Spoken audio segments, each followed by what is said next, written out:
बिस्मिल्लाहिर्रहमानिर्रहीम।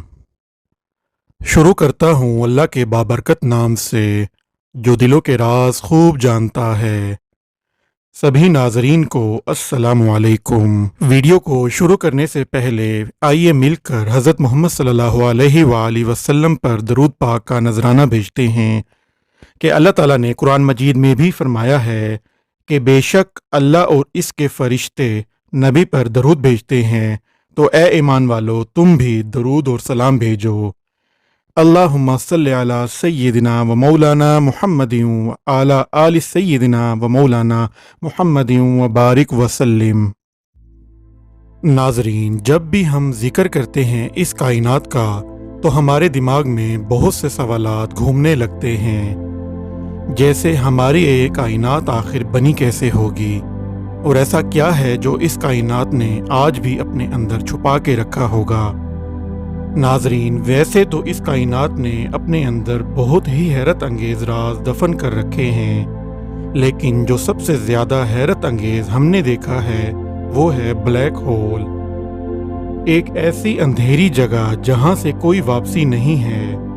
Black holes के बारे में हमें बहुत सी कहानियां सुनने को मिलती हैं, जैसे ये एक दूसरी कायनात में जाने का रास्ता है, यानी ब्लैक होल्स में जाने के बाद हम एक ऐसी कायनात में पहुंच जाएंगे जहां एक अलग ही ज़िंदगी बसती है जो वक्त से भी परे है, यानी वहां कोई वक्त नहीं होगा और कभी भी मौत नहीं आएगी। कुछ लोग तो ये भी मानते हैं कि ब्लैक होल्स अल्लाह ताला तक पहुंचने का एक रास्ता है। नाजरीन, ये सब लोगों के मन घड़त अंदाजे हैं, क्योंकि आज तक सिर्फ ब्लैक होल्स को देखा गया है, उन्हें ऑब्जर्व नहीं किया गया। जैसे कि ब्लैक होल में जाने वाली कोई भी चीज़ वापस नहीं आती, तो ये बता पाना मुश्किल है कि ब्लैक होल्स मौत देते हैं या फिर एक नई ज़िंदगी। ऐसे ही कुछ सवालों का जवाब ढूंढने के लिए इंसान ने कायनात को पढ़ना शुरू किया, और जब इंसान ने कायनात को पढ़ा तो उनकी अकल भी दंग रह गई। आज की इस वीडियो में हम कायनात की सबसे ख़तरनाक चीज़ ब्लैक होल्स के बारे में विज़ाह से बयान करेंगे। आज की वीडियो को आखिर तक सुनें, और हाँ, अगर चैनल सब्सक्राइब नहीं किया तो प्लीज़ वो भी कर दें, ताकि इस तरह की दिलचस्प और मालूमाती वीडियो आप तक पहुँच सकें। तो नाजरीन, अगर बात करें ब्लैक होल्स की, तो ये एक ऐसी जगह है जहाँ कायनात का सबसे ज़्यादा अंधेरा होता है। उस अंधेरे से बचकर कोई भी चीज़ नहीं निकल पाती, हत्ता कि रोशनी भी नहीं। रोशनी ब्लैक होल्स में जाती तो ज़रूर है, मगर वापस नहीं आती, बल्कि ब्लैक होल्स रोशनी को भी निगल जाते हैं, और इनके इन्हीं अंधेरे रूप की वजह से इन्हें ब्लैक होल्स कहा जाता है। तो अगर साइंसी नज़रिए से ब्लैक होल्स को समझा जाए तो ब्लैक होल्स एक ऐसी जगह है जहां फोर्स ऑफ ग्रेविटी बहुत ज़्यादा स्ट्रॉन्ग होती है, और अगर सीधा सीधा कहा जाए इस कायनात की सबसे ज़्यादा ग्रेविटी ब्लैक होल में पाई जाती है। इसकी ग्रेविटी हर उस चीज़ को अपने अंदर खींच लेती है जो इसके लपेट में आती है। जब कोई चीज़ एक बार ब्लैक होल में चली जाती है तो वो वापस नहीं आती। ब्लैक होल में जाने के बाद फिजिक्स का कोई भी लॉ काम नहीं करता, हत्ता कि न्यूटन के ग्रेविटी के लॉज भी फेल हो जाते हैं। यानी ब्लैक होल हमारी कायनात का एक ऐसा खौफनाक चेहरा है जिसे समझ पाना बिल्कुल आसान नहीं। तो ये तो हो गई ब्लैक होल्स की तारीफ कि ब्लैक होल होता क्या है। अब अगर हमें ब्लैक होल को और ज़्यादा समझना है तो हमें कुछ सवालों का जवाब ढूंढना होगा, जैसे कि ब्लैक होल बनता कैसे है। क्या होगा कि अगर हमारी दुनिया एक ब्लैक होल में गिर जाए, या फिर हमारा सूरज ही एक ब्लैक होल बन जाए, तो हमारे सोलर सिस्टम का क्या होगा। तो वक्त ज़ाय किए बगैर अपने सवालों के जवाब की तरफ चलते हैं। तो पहला सवाल जो हमारे जहन में है कि ब्लैक होल बनता कैसे है। इस सवाल का जवाब ढूंढने के लिए हमें 100 साल पीछे जाना पड़ेगा, यानी 20वीं सदी में। 20वीं सदी के लोगों को लगता था कि ब्लैक होल जैसी कोई चीज़ नहीं, इनके लिए ये सिर्फ किस्से कहानियों की तरह था। 1916 में एक साइंसदान जिसका नाम कार्ल श्वार्ज़शाइल्ड था, उन्होंने आइंस्टाइन की जनरल थ्योरी ऑफ रिलेटिविटी को इस्तेमाल किया कि अगर हम किसी भी चीज़ के साइज़ को बहुत ज़्यादा कंप्रेस कर दें तो वो चीज़ एक ब्लैक होल बन जाएगी। यानी अगर हमारी ज़मीन के साइज़ को बहुत ज़्यादा छोटा कर दिया जाए तो हमारी ज़मीन भी एक ब्लैक होल बन जाएगी। खैर उस वक्त तो इस थ्योरी को ख़राब समझा जाता था, लेकिन जब 1971 आया तो ये थ्योरी एक हकीकत बन गई, क्योंकि 1971 में साइंसदानों ने इस कायनात का सबसे पहला ब्लैक होल देखा, जिसे देखने के बाद ये पता चला कि वो हाईली कंप्रेस था। वो ब्लैक होल हमारी ज़मीन से 6000 लाइट ईयर की दूरी पर था।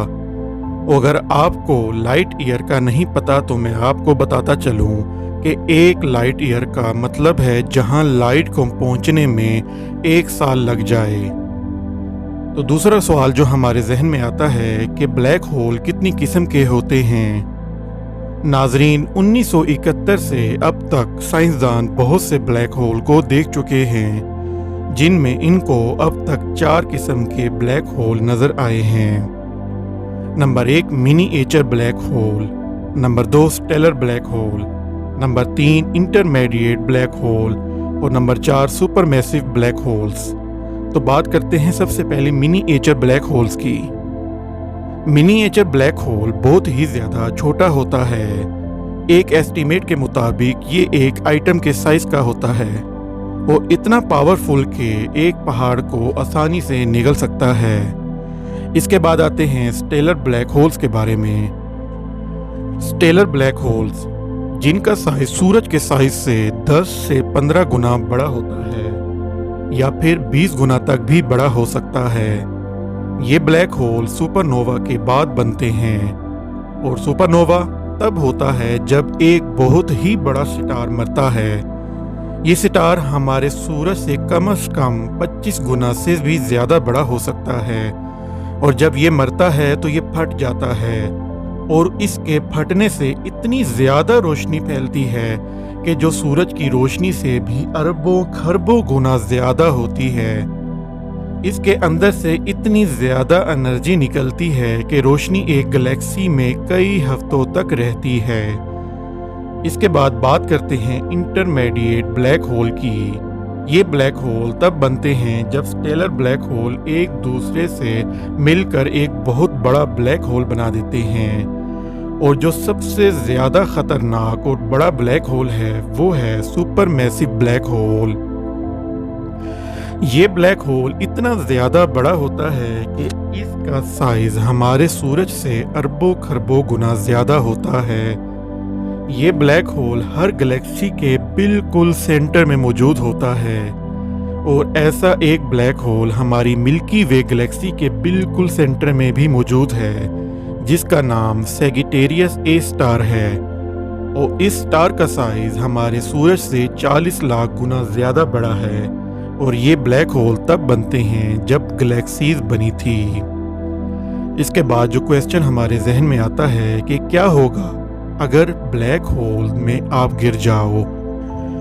इसका जवाब ये है कि ब्लैक होल्स में कायनात की सबसे ज़्यादा ग्रेविटी पाई जाती है। ये हर चीज़ को अपने अंदर इतनी ज़्यादा ग्रेविटेशनल फोर्स से खींचता है कि या तो वो चीज़ फट जाती है या फिर वो बहुत ज़्यादा स्ट्रेच हो जाती है। यानी अगर आप ब्लैक होल में जाओगे तो आप लंबे होकर नूडल की तरह बन जाओगे। जब आप ब्लैक होल से थोड़ा दूर होंगे तो आपको टाइम डिलेशन इफेक्ट का एहसास होगा। मिसाल के तौर पर आप ब्लैक होल के पास पहुंचकर अपने एक दोस्त को वीडियो कॉल करते हैं जो कि उस वक्त ज़मीन पर है, तो आपको आपका दोस्त बहुत ज़्यादा तेज़ी से हरकत करते हुए दिखाई देगा, लेकिन वहीं पर आप इसको बहुत ही आहिस्ता हरकत करते हुए दिखाई देंगे, जो कि सुनने में बहुत ही डरा देने वाली बात होगी। वैसे तो ऐसा बिल्कुल भी नहीं हुआ कि ब्लैक होल इतने ज़्यादा दूर होते हैं कि इंसान तो दूर की बात वहाँ तक तो रोशनी को पहुँचने में भी हज़ारों साल लग जाएंगे। इसके बाद जो सवाल हमारे जहन में आता है कि अगर ब्लैक होल काले होते हैं और उनमें बहुत ज़्यादा अंधेरा होता है तो ये नज़र कैसे आते हैं। تو اس سوال کا جواب ہے کہ بلیک ہول انویزیبل ہوتے ہیں، جو بالکل بھی نظر نہیں آتے۔ ان کو دیکھنے کا صرف ایک ہی طریقہ ہے، ان کے ارد گرد موجود ایکسریشن ڈسک جو اس وقت بنتی ہے جب بلیک ہول بہت زیادہ سٹار کو نگل لیتے ہیں، تو ان سٹار کی بچی ہوئی دھول اور گیس بلیک ہول کے ارد گرد منڈلانے لگتی ہے۔ تو اس کے بعد جو سوال ہمارے ذہن میں آتا ہے کہ کیا ہوگا اگر ہمارا سورج بلیک ہول بن جائے؟ تو اس کا جواب یہ ہے کہ سورج کبھی بھی بلیک ہول نہیں بن سکتا، کیونکہ سورج ایک بہت ہی چھوٹا سٹار ہے۔ اس کے اندر بلیک ہول کو بنانے جتنی انرجی نہیں ہے۔ اس کے بعد یہ سوال ہمارے ذہن میں آتا ہے کہ اگر ہماری زمین بلیک ہول میں گر جائے تو کیا ہوگا؟ تو اس کا جواب ہے کہ ہماری زمین بلیک ہول میں تو بہت ہی آہستہ آہستہ جائے گی۔ شروع میں تو ہمیں کچھ محسوس ہی نہیں ہوگا، لیکن ہم جیسے ہی بلیک ہول میں جاتے جائیں گے ہماری زمین کے چھوٹے چھوٹے ٹکڑے ہو جائیں گے، کیونکہ ہماری زمین کی گریوٹی بھی ایک بلیک ہول کا مقابلہ نہیں کر سکتی، اور بلیک ہول میں جانے کے بعد انجام صرف موت ہی ہوگی۔ اور جو لوگ یہ کہتے ہیں کہ بلیک ہول اللہ تعالیٰ کے پاس پہنچنے کا ایک راستہ ہوتا ہے، تو مجھے لگتا ہے کہ وہ لوگ سچ بولتے ہیں، کیونکہ مرنے کے بعد ہم سب اللہ تعالیٰ کے پاس ہی تو پہنچ جائیں گے۔ ناظرین، جب بھی بلیک ہول کا ذکر ہوتا ہے تو قرآن مجید کی یہ آیت ذہن میں آ جاتی ہے۔ اللہ تعالیٰ سورہ واقعہ میں فرماتے ہیں کہ قسم ہے ستاروں کے ڈوبنے کے مقام کی، تم جانو تو یہ بہت بڑی قسم ہے۔ ناظرین، ان ویڈیو کو بنانے میں بہت زیادہ ریسرچ لگتی ہے اور ایڈٹ میں بہت زیادہ ٹائم لگتا ہے، تو ویڈیو کو لائک کر کے جائیے گا، اور اس دعا کے ساتھ اپنی ویڈیو کا اختتام کرتے ہیں کہ اللہ ہمیں سیدھا راستہ دکھائے، ہم پر اپنا رحم فرمائے، اور ہمارے والدین کا سایہ ہمیشہ ہم پر سلامت رکھے۔ آمین۔ اللہ حافظ۔